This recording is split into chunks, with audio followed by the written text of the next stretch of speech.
girls, fine, yoko muna ng iba. QC girls, gusto sarap buhay tangina.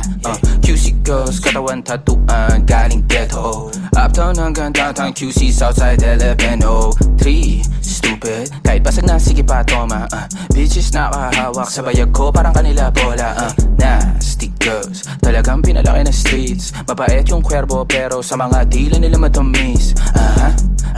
Ko, kamali at pills. Naaning na tumalikod, sumayaw, umalog parang earthquake drill. All eyes on me, parang birthday ko. Kung gumalaw pa sa Y, wala stick, pumitik, matinik, yeah. Pull out game na walang supply, yeah. Baby, siya nagmamaneho, amat natakbo 130. Di ko alam pangalan, tawag ko lang sa kanya sexy. Bari but yung bulo niya sa akin, no, parang kanta lang ni Demi. Yeah, yeah, yeah. Bow, bow, bow, bow, bow. Yeah, bow, bow, bow, bow, bow. Yeah, bow, bow, bow, bow, bow. Yeah, bow, bow, bow, bow. Let's go. Boom, boom, boom, boom, boom, boom. Boom, boom, boom, boom, boom, boom. Yeah, yeah. Boom, boom, boom, boom, boom, boom. Si Marlon Pero Ramos na mas kilala bilang si Looney. Members of Makati's Drug Enforcement Unit have arrested the rapper Looney. Nakuha na sila ng ilang pakete ng droga. Miyerkules ng nakalang linggo nang maaresto si Looney at apat na iba pa matapos makumpiskahan ng kush or high-grade marijuana. Bagamat makulay ang mga babalat, alam mong mahusay ang pagkakalahad.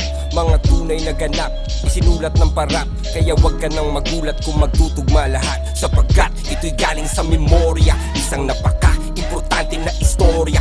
Ito ang aking personal na testimonya, pangontra sa mga ignorante na teorya. Ito ay tunay na buhay, wala akong dahilan para magsinungaling at mga detalye palitan. Ito ang kwento kung paano kami tinaniman ng marijuana ng mga parak na mukhang Taliban. Bandang alas 8 ng gabi sa Pilipinas, sa isang gusali doon sa may Ortigas. 8 oras bago ang rehas ay mahimas. Kasama ko si Ron Henley na Stick Figures. May interview kami sa radyo nung gabi na yun, tungkol sa marijuana at sa legalisasyon. Pagkatapos namin umalis agad sa istasyon, dahil meron pa akong pupuntahang isang okasyon dun sa poblasyon, birthday daw ni Sean. Yun lang ang alam ko na detalye pa noon. Medyo masama ang panahon, umaambon, kaya tinext ko na si Utol, pumunta ka na ngayon. Humiwalay na si Ron, sumakay ng taxi, dahil bukas may recording pa kami ni Clamsy. Utol kong si Idol, sinundo ako sa lobby gamit ang aking Subaru na tunog Ferrari. Saan tayo pupunta? Private daw na party. Yung reception ay isang hotel dun sa Makati. Bata na may cancer, kumontak kanyang mami. Idol ako ng anak at rap ang kanyang hobby. Pangalan daw ay Sean, walang pake sa money, kasi handang magbayad kahit magkano si daddy. Lumambot ang aking puso nung una ko narinig. Naawa ako kay Sean, mga luha ng ilid, nung nalaman kong lagay na daw ng bata tagilid. Di nyo kailangan magbayad, pupunta ko sa event. Rekta sa Makati kahit traffic ay kainip. Kasama ko si Rude at si Ivan, ang sikip, at si Kuya Albert, yung driver kong mabait. At saka si Idol, aking manager at kapatid na merong thalassemia, isang kakaibang sakit. Kailangan niyan lagi salinan ng dugo na pantawid. At dahil malapit lang sa hotel yung Makati Med, sumabay na lang siya sa amin para mas makatipid. Sabay ka na, para isang kotse na lang. Yung katabi ko sa backseat, si Rude Boy at si Ivan. Documentation, security at hype man. Balay siksikan kami sa aking chikot. Wag malikot! Tatlo kaming mga lalaki sa likod. Pagdating sa Makati, sakto lang yung timing. Nag-text na rin yung mami at nagsabing nag-start na daw yung party, sa basement daw yung parking. Salamat sa pagpunta, pasok lang kayo darling. Pagbaba ng kotse, hinanap ko yung main floor. May nagpalitrato sa tabi ng elevator. Idol, pwede favor, baka pwede magpa-picture, kasi idol na idol ka talaga ng anak ko na grade 4. Nag-selfie kaming dalawa sa kanyang razor, tapos tinutok sa akin yung baril ni Terminator. Pero bilang narrator, lagyan natin ng flavor para di masyadong halata yung trauma ko na major. What the fuck? Nakakagulantang, sangkatutak na ninja cap sa amin ng tumambang. Parang Wu-Tang Clan, lampas 10 lumabas sa van. Pasensya na idol, napag-utusan lang. Humakbang paatras at wala nang nagawa. Tinutukan ng bereta sa mukha, pinadapa, pinusasan, pilit pinapatingin sa baba. Mga bulsa namin isa-isa nilang kinapa. Akala ko kidnap for ransom ang sadya, o kaya baka prank lang to na malala lang iya. Dapa! Kamay sa likod, hindi sa baba. Dapa sabi!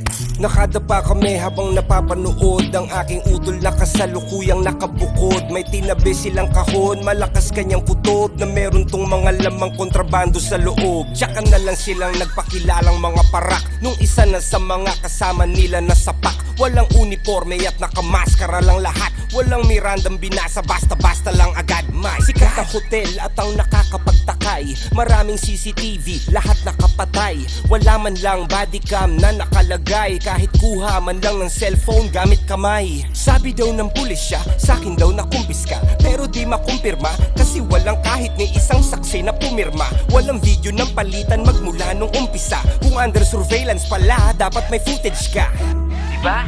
Kung under surveillance pala, dapat may footage na. Kung normal na tao, nagpa-viral pag nahuli siya, paano na lang kaya kung si Looney pa? Nung nasagot ko yung pideya at aking kinundi na, mga ulo nila biglang nagkaroon ng bumbilya. Para ma-promote sa pwesto, ako ang pinuntirya ng mga ninja cops na gustong magbida-bida. Diba? Bigla silang nakaisip ng ideya kasi napanood nila yung live ko sa pideya. Nung binan nila yung kantang Amats dahil sa tema, pero Maria Hiwaga ni Sasa, walang problema. Aba punyeta, talamak na ang taniman. Bypass daw kaso bakit parang madalian? Di ba dapat pinaghahandaan yan at kalimitan?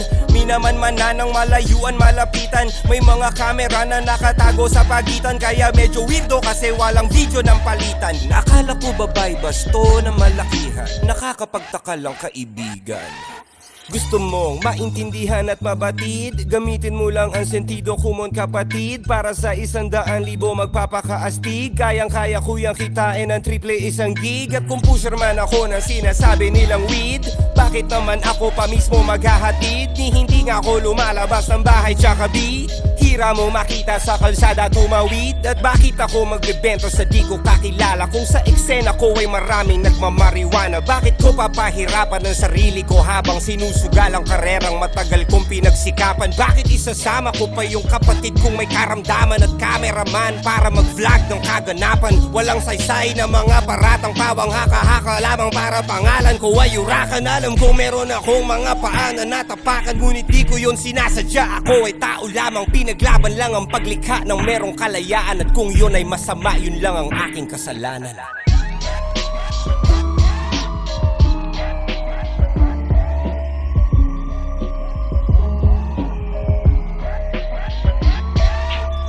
Authorities seized 15 packs of high-grade marijuana from Peruromas.